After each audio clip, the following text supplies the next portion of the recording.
Bonjour à tous, c'est Yann ici et aujourd'hui je suis ici avec Sébastien et en fait Sébastien c'est mon professeur de français, non? Exactement, oui. Ah, ok.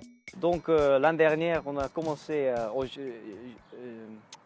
j'ai commencé avec apprendre le français, j'étais au Maroc et j'ai décidé d'apprendre le français avec Sébastien sur internet. Donc on a fait un échange, non c'était pas un échange, j'ai pris des cours avec lui Oui, c'est ça, exactement. Ouais. et c'était une bonne expérience. Donc qu'est-ce que tu penses, peut-être dans cette vidéo ici on peut parler un peu comment on a le faire, Ouais, comment on fait les classes. comment on l'a fait, ouais, c'est ça. On va faire c'est ça. Hein. Ah, tu vas me corriger. Oui, oui. C'est une bonne chose. Peut-être un petit peu, c'est pas grave. Donc, comment est-ce qu'on a fait? Qu'est-ce que tu penses de moi comme un étudiant? Peut-être qu'on peut parler un peu de praktissage, de la façon qu'on a le fait. Là, ouais, c'est ça, ouais, exactement. Donc, ce qui était intéressant avec Yann et avec Lucas aussi, donc tu voyageais avec Lucas au Maroc, Ouais. c'est que donc c'est des étudiants qui, euh, qui ont déjà appris beaucoup de langues avant et qui comprennent déjà très bien comment il faut faire. Et ce que vous avez fait, en fait, c'était de, comment dire? Donc vous avez réussi à parler sans difficulté en fait dans la langue. Donc on trouvait un sujet, duquel on pouvait parler. Et c'était très facile en fait d'avoir une conversation. Donc je pouvais poser une question Ouais. et directement en fait vous étiez capable de parler de quelque chose pendant très longtemps, parfois pendant une heure, sans pause. Ouais. Je devais relativement peu intervenir juste pour corriger les erreurs, mais en général c'était. Parce qu'on pense que c'est très important que quand tu prends des cours pour apprendre des langues, que tu parles et pas de professeur. C'est bien que tu aies un professeur pour te corriger et c'est aussi c'est plus amusant d'apprendre avec un professeur que par exemple comme de software. Donc, dans, dans, une, dans des cours de langue,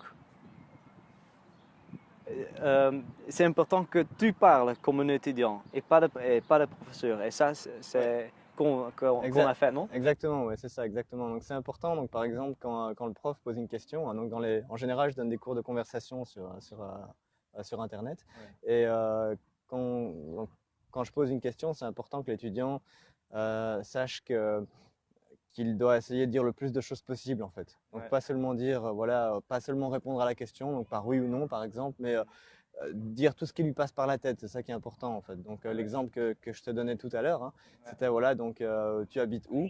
Bon, c'est une question assez simple et on peut répondre par exemple, donc moi je répondrais par exemple par j'habite en Belgique. Mais il y a aussi moyen Et ça, c'est la d'expliquer. fin de la conversation, Ça le pourrait être la fin. praktissage. La conversation pourrait s'arrêter ici. Mais maintenant, pour quelqu'un qui apprend la langue, qui apprend le français, alors il faut essayer de dire autre chose, quoi. Il faut faut essayer de dire, voilà, j'habite par exemple, j'habite en Allemagne, j'habite à Berlin, donc Berlin c'est une ville très internationale. Il faut essayer de dire des choses, quoi. Même un débutant est capable de faire ça ou est capable d'essayer de dire ce genre de choses, même en C'est utilisant. important d'essayer en fait. Oui, c'est ça. Même parfois, quand on ne connaît pas le mot, il faut dire le mot en anglais ou bien poser une question. C'est le Comment code on dit. switching, hein, ça C'est s'appelle. ça, ouais. Faire du code switching. Il faut essayer le plus possible de dire, de parler, en fait, de s'accaparer de la conversation, un peu, en quelque sorte. Et je me rappelle quand j'ai fait des cours quand j'ai pris des cours avec toi, je pense qu'on a fait non, c'était trois cours par semaine, Oui, plus ou moins. ouais, même parfois plus, peut-être, je sais pas. Et depuis un temps, ouais, non, c'est quoi? Après un temps, Après un certain temps, ouais. après un certain temps, on n'avait pas beaucoup de choses de parler parce qu'on parlait tous les jours. Ouais. Donc, on a utilisé des autres trucs. Ouais, des autres trucs, des sites web ou des choses qu'on trouvait sur Internet qui contenaient des sujets dont on pouvait parler. Ouais.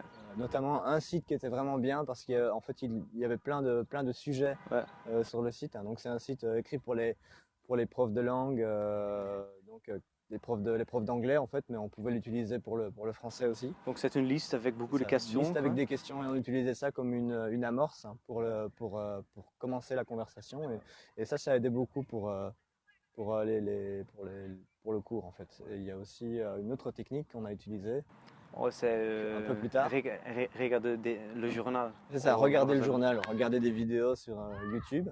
Ouais. Ça peut être des vidéos en français, mais ça peut aussi être des vidéos en anglais. Alors pendant le cours, on parle de ça. Ouais. Ça peut être pour les gens qui déjà parlent la langue dans un haut niveau. Une B1, peut-être B2. C'est ça. C'est une autre technique qui serait très utile de l'utiliser. Donc, j'étais très content avec Sébastien parce que après un mois ou peut-être 2 mois, on a déjà réussi de faire une conversation pendant 1 heure. Ouais, c'est ça. Ouais. À la fin, on avait des conversations comme maintenant. Ouais, c'est ça. Ouais, alors que bon, tu as commencé presque à zéro en fait. Bon, ça a bien fonctionné, je pense. Donc, j'espère que ce vidéo aussi c'était utile pour toi, et peut-être que tu peux utiliser des techniques qu'on a utilisées l'année dernière. Et ouais, j'espère que comme ça, tu pouvais aussi apprendre une langue ou arriver d'un niveau un bon niveau, confortable. Ouais. un niveau confortable dans quelques mois.